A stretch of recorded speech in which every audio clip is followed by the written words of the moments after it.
दोस्तों ये 1917 की बात है। इराक के पहाड़ों में बरतानवी जनरल स्टानली मार्वे का एक चरवाहे से सामना हुआ। वो चरवाहा अपनी बकरियां चरा रहा था, उसके साथ उसका एक कुत्ता भी था।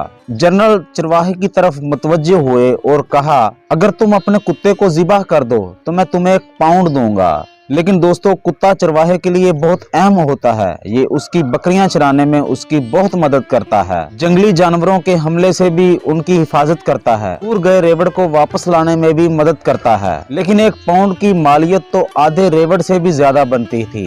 चरवाहे के लिए ये बहुत बड़ी रकम थी। कुछ देर के लिए वो सोचता रहा और फिर सौदा मंजूर कर लिया। उसने कुत्ते को बुलाया।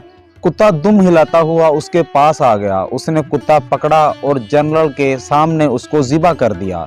जनरल ने कहा कि अब अगर आप इसकी खाल भी उतार दो तो मैं आपको 1 पाउंड और दूंगा। चरवाहे ने सोचा कि कुत्ता तो अब मर चुका है तो खाल उतारने में क्या हर्ज है। उसने कुत्ते की खाल उतारना भी शुरू कर दी। जनरल ने कहा कि अब अगर तुम इसकी बोटियां भी बना दो तो मैं तुम्हें 1 पाउंड और दूंगा। चरवाहे ने ये ऑफर भी कबूल कर ली और बोटियां बनाने में लग गया। बोटियां बनाने के बाद जब चरवाहा फारग हुआ, जनरल ने उसे 3 पाउंड दिए और आगे चल पड़ा। अभी वो थोड़ी ही दूर गया था कि उसे चरवाहे की आवाज आई, जनरल अगर मैं इस कुत्ते का गोश्त भी खा लूं तो क्या आप मुझे 1 पाउंड और देंगे? जनरल ने इनकार में सर हिलाया और बोला, मैं सिर्फ तुम्हारी नफ्सियात और औकात देखना चाहता था। तुमने 3 पाउंड के लिए अपने मुहाफिज और वफादार दोस्त को अपने हाथों से ज़िबा कर दिया, उसकी खाल उतार दी और उसके टुकड़े कर दिए, और 4थे पाउंड के लिए अब तुम उसे खाने के लिए भी तैयार हो।